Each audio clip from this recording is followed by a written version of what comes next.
आप बिहार की राजधानी पटना के किसी बिजी सड़क पर चल रहे हैं, दोपहर का वक्त है और अचानक आपके ठीक सामने गोलियों की गूंज सुनाई देती है। दिन दहाड़े एक बड़ी लूट होती है, किसी बेकसूर की हत्या कर दी जाती है और अपराधी पुलिस की नाक के नीचे से बड़ी आसानी से रफू चक्कर हो जाते हैं। हफ्तों बीत जाते हैं, महीने बीत जाते हैं और साल भी गुजर जाते हैं, लेकिन वो चेहरे कभी कानून की गिरफ्त में नहीं आते। वो हमारे और आपके बीच ही कहीं नाम बदलकर, हुलिया बदलकर खुलेआम घूम रहे हैं। दिल दहल जाता है ना, ये सोचकर कि जो अपराधी किसी की जान ले चुका है वो आज भी आजाद हवा में सांस ले रहा है। लेकिन अब खेल बदलने वाला है। क्या होगा अगर मैं आपसे कहूं कि पटना पुलिस ने अब इन छिपे हुए भेड़ियों को बिल से बाहर निकालने के लिए कैसा चक्रव्यूह तैयार किया है जिससे इनका बचना नामुमकिन है। पटना पुलिस ने शहर के 12 सबसे बड़े और वांटेड फरार अपराधियों की एक ब्लैक लिस्ट तैयार की है और उनके सिर पर 25,000 से लेकर 50,000 रुपए तक का भारी भरकम इनाम रखने का एक बड़ा दांव चल दिया है। इसमें पचमला का वो खूंखार सोनू मोनू गैंग का सरगना भी शामिल है जिसने पुलिस की नाक में दम कर रखा था। अब यहाँ पर कई और बड़े सुलगते हुए सवाल खड़े होते हैं। क्या सिर्फ इनाम की राशि तय कर देने से ये शातिर अपराधी पकड़े जाएंगे? आखिर पटना में अपराध का ग्राफ किस कदर बढ़ गया था कि पुलिस को इस तरह का मेगा प्लान लाना पड़ा? और सबसे बड़ा सवाल, क्या सीएम सम्राट चौधरी के नेतृत्व में चल रही सरकार का हंटर अब सच में अपराधियों की रीढ़ की हड्डी तोड़ने में कामयाब हो रहा है? नमस्कार दोस्तों, आप देख रहे हैं वाइबीएन बिहार झारखंड। मैं हूं आपके साथ मुदिता त्रिपाठी। चलिए इस पूरे प्लान की इनसाइड स्टोरी को समझते हैं। आखिर पटना पुलिस करने क्या जा रही है। पटना के एसएसपी कार्यालय ने पूरी मुस्तैदी दिखाते हुए इन 12 मोस्ट वांटेड फरार अपराधियों पर इनाम घोषित करने का एक मजबूत प्रस्ताव तैयार किया है और इसे मंजूरी के लिए पटना रेंज के आईजी के पास भेज दिया है। जैसे ही वहां से हरी झंडी मिलेगी, इन अपराधियों के नाम और चेहरे चौराहे चौराहे पर टांग दिए जाएंगे और उनके खिलाफ एक बहुत बड़ा स्पेशल ऑपरेशन शुरू हो जाएगा। इस लिस्ट में जो सबसे बड़ा नाम चर्चा में है वो है पचमहला थाना क्षेत्र का कुख्यात सोनू, जो सोनू मोनू गैंग का सरगना है।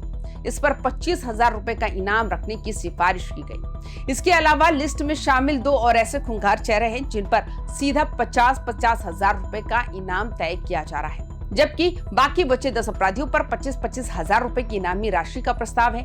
अब पुलिस की इस रणनीति के पीछे का गढ़ी समझिए। जब किसी अपराधी पर सरकारी इनाम घोषित होता है तो सिर्फ पुलिस ही उसके पीछे नहीं लगती, बल्कि पूरा खुफिया तंत्र और आम लोग भी एक्टिव हो जाते हैं। पैसों का लालच और मुखबिरों का नेटवर्क मिलकर अपराधियों के सबसे वफादार दोस्तों को भी उनका दुश्मन बना देता है। पुलिस का पिछला रिकॉर्ड भी यही कहता है कि पटना में इससे पहले 120 अपराधियों पर इनाम रखा गया था, जिसमें से पुलिस ने अपनी जाबाजी दिखाते हुए 78 को सलाखों के पीछे पहुंचा दिया। हालांकि 42 अभी भी फरार हैं, लेकिन इस नई लिस्ट के आने के बाद अब फरार अपराधियों की उल्टी गिनती शुरू हो चुकी है।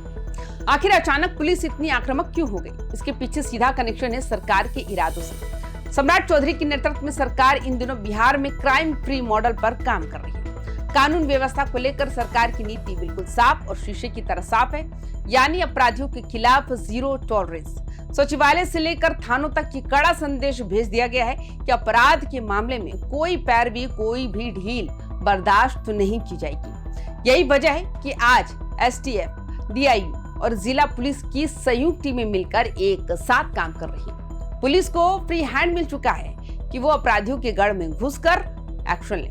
इतना ही नहीं, सरकार ने इस बार पुलिस टीमों का हौसला बढ़ाने के लिए भी एक बहुत बड़ा फैसला ले लिया। जो भी पुलिस टीम इन इनामी बदमाशों को दबोचेगी उसे भी बकायदा पुरस्कार मिलेगा। यानी अब अपराधियों को पकड़ने के लिए सिस्टम के अंदर और बाहर दोनों तरफ चौतरफा घेराबंदी कर दी गई है। जिन नए 12 अपराधियों की लिस्ट तैयार हुई है उनका इतिहास जो है वो बेहद संगीन है। इनमें से कोई अनीसाबाद में दिन दहाड़े दवा दुकान लूटने का आरोपी है, तो किसी ने गर्दनी बाग में डकैती डाली थी और कोई बुद्धा कॉलोनी के चर्चित मर्डर केस में वांछित है। ये वो लोग हैं जिन्होंने पटना की अमन शांति को चुनौती दी थी, लेकिन सम्राट सरकार के इस नए रुख ने अब इनके छिपने के सारे रास्ते बंद कर दिए हैं। पुलिस की ये रणनीति कागज पर और इरादों में बेहद मजबूत नजर आती है, क्योंकि जब अब फरार अपराधी को पता चलता है कि अब उनके सिर पर इनाम है तो उसका अपने ही लोगों पर से भरोसा उठ जाता है। लेकिन इसके साथ ही पुलिस के सामने चुनौतियां भी कम नहीं है। आज के दौर में अपराधी बेहद हाईटेक हो चुके हैं। वो फर्जी सिम कार्ड्स,